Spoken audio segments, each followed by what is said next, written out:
नमस्कार साथियों, आप सबका पुनः स्वागत है श्रद्धाएस्ट्रो ज्योतिष में। आज हम लोग कवर करने वाले हैं मिथुन लगन की कुंडली में यदि शुक्र तृतीय भाव में बैठे हैं तो क्या फल हैं। हम ये भी कह सकते हैं मिथुन लगन की कुंडली में सिंह राशि का शुक्र किस प्रकार का फल देता है। इससे पहले हम लोगों ने चैनल में सूर्य से लेकर बृहस्पति तक की कंप्लीट वीडियो रिकॉर्डिंग अपलोड कर दी है। कोई भी व्यक्ति प्रभु सरल पद्धति को आधार बनाकर ज्योतिष को सीखना चाहता है, हमारे चैनल को सब्सक्राइब कर सकता है। हम जल्दी ही सूर्य से लेकर राहु केतु तक 9 के 9 ग्रहों का 12 अलग अलग लग्न की 12 अलग अलग राशियों फल को अपलोड करने वाले हैं। इस अपलोडेशन को टाइमली पाने के लिए बेल आइकन दबाएं ताकि आपको सारा अपलोडेशन टाइमली मिल सके। मेरा नाम है सनत कुमार वाजपेयी। 15 सालों का अनुभव है मुझे साइंस एंड एस्ट्रोलॉजी में। हमारे बारे में और अधिक जानकारी के लिए आप सिंपली गूगल कर सकते हैं, सनत वाजपेयी लिखें, आपको हमारे बारे में कंप्लीट इन्फॉर्मेशन, मेरा एजुकेशन बैकग्राउंड, कॉन्टैक्ट डिटेल्स मिल जाएंगी। शुरुआत करते हैं क्लास की। लग्न से गिनते हैं 1 2 3, तो ये तृतीय भाव है। फिलहाल यहाँ सिंह राशि और शुक्र बैठे हैं। तृतीय भाव दोस्तों क्या बताता है? तृतीय भाव होता है हमारे पराक्रम का, हमारे किसी काम की शुरुआत हमने जो की है वो किस प्रकार से की है वो तृतीय भाव से पता लगती है। और तृतीय भाव ये भी बताता है कि आपके भाई बहनों के साथ आपके संबंध कैसे रहेंगे। तृतीय भाव भी वो है जो ये बताता है कि आपके जीवन में जहाँ भी आप रहते हैं, आपका कोई भी काम ऐसा तो आप घूमते फिरते रहते हैं, यानी छोटी यात्राएं, बहुत ज़्यादा जीवन में घूमना फिरना है तो तृतीय भाव से पता लगता है। और तृतीय भाव आपको ये भी बताता है कि ईसोफेगस आहार की नाल में कोई दिक्कत तो नहीं आ गई है, कोई इन्फेक्शन वगैरह जो होता है सांस की नली में, वो तृतीय भाव के खराब होने से समझ में आता है।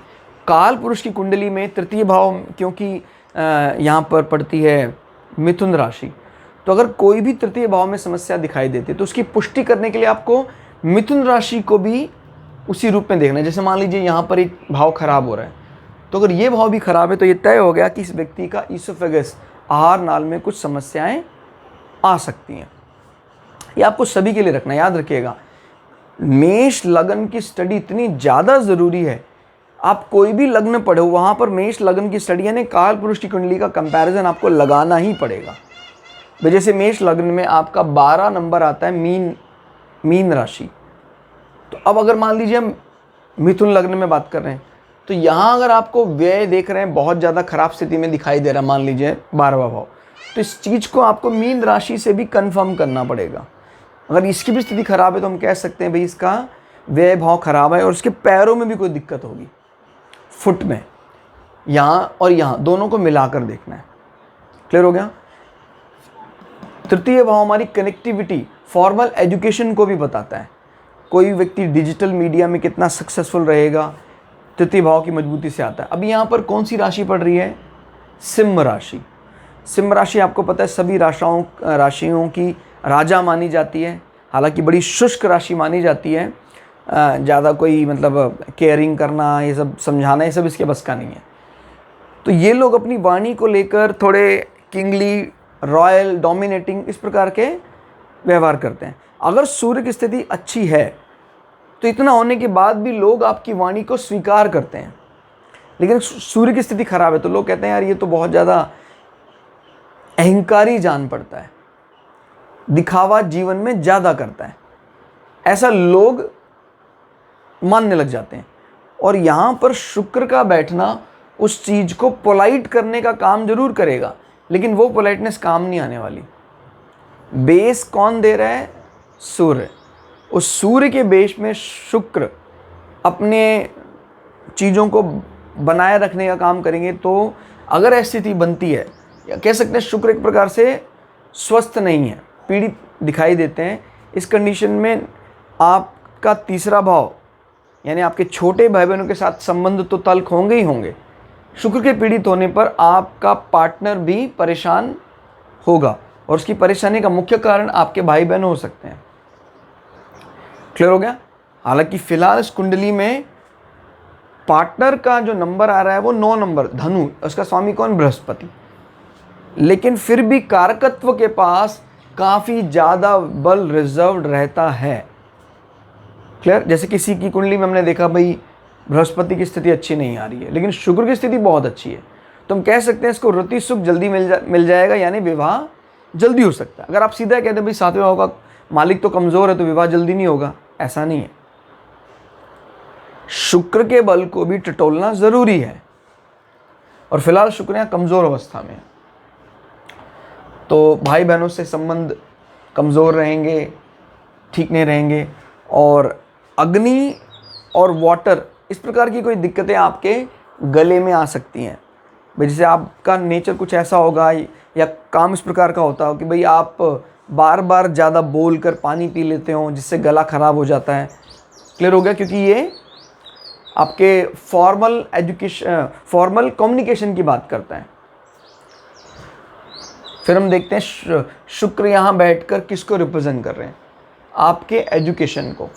तो जब एजुकेशन का स्वामी तृतीय भाव में अनहेल्थी माहौल में बैठता है, तो कहता है भाई आपके एजुकेशन का डायरेक्ट कांटेक्ट रहेगा आपके वाणी से, लेकिन वो आपको जीवन में सक्सेस दिलाने वाली नहीं होगी।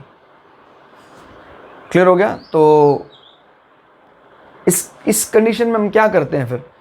क्योंकि हमारा दूसरा भाव भी एजुकेशन का है, यानी प्राइमरी एजुकेशन, चौथा भाव एजुकेशन इंटरेस्ट, पांचवा भाव education degree certification, higher PhD degree, 9th house. तो इस कंडीशन में जनरली हम क्या करते हैं फिर? अगर हमारा पांचवा भाव बहुत ख़राब अवस्था में, तो हम उसको प्रोफेशन में नहीं लाते हैं। फिर हम चतुर्थ भाव, द्वितीय भाव या फिर हायर स्टडी से अपने प्रोफेशन को बचाने का काम करते हैं। मेरी बात को समझिएगा। जैसे किसी का पंचम भाव का स्वामी अच्छी स्थिति में नहीं है, तो उससे संबंधित वो व्यवसाय ना करे तो ज़्यादा ठीक है। चतुर्थ भाव में जो उसके एजुकेशन इंटरेस्ट का लॉर्ड आ रहा है वो बड़ा अच्छा है, तो इससे संबंधित व्यवसाय को आप कर सकते हैं। इसके नहीं बन रहे हैं तो आपने जो प्राइमरी एजुकेशन लिया है उसको बिजनेस में इन्वॉल्व कीजिए, आपको निश्चित फ़ायदा होगा। क्लियर? तो ये बात याद रखनी है यहाँ पर कि शुक्र आपके जीवन में लग्जरी वस्तुओं का उपभोग, कलाओं का भी स्वामी है। और जब वे पीड़ित हो जाता है तो वस्तुओं का उपभोग भी कम हो जाता है और कलाएं भी जीवन में ज़्यादा दिखाई नहीं देती हैं। 64 कलाओं का मतलब है आप उसको कुछ भी कार्य दे दो, वो उसको सक्सेसफुली रन करके दिखाएगा आपको। चाहे देवताओं का या दैत्यों का कोई भी कार्य दो, औषधि का ज्ञान, वस्तुओं का ज्ञान, कपड़ों का ज्ञान, हर वस्तुओं में शुक्र परफेक्ट है। क्लियर? और ये नुकसान कर रहा है, यानी इससे संबंधित विषयों पर अगर आप जॉब प्रोफाइल ना बनाएं तो ज़्यादा अच्छा रहेगा। शुक्र पीड़ित आ रहा है। जैसे बृहस्पति अच्छी अवस्था में अगर आए तो बृहस्पति आध्यात्म से संबंधित, एजुकेशन लाइन संबंधित इस प्रकार का काम करें, वो ठीक रहेगा आपके लिए। फिर शुक्र 12वें भाव का स्वामी है, 1 2 3 4।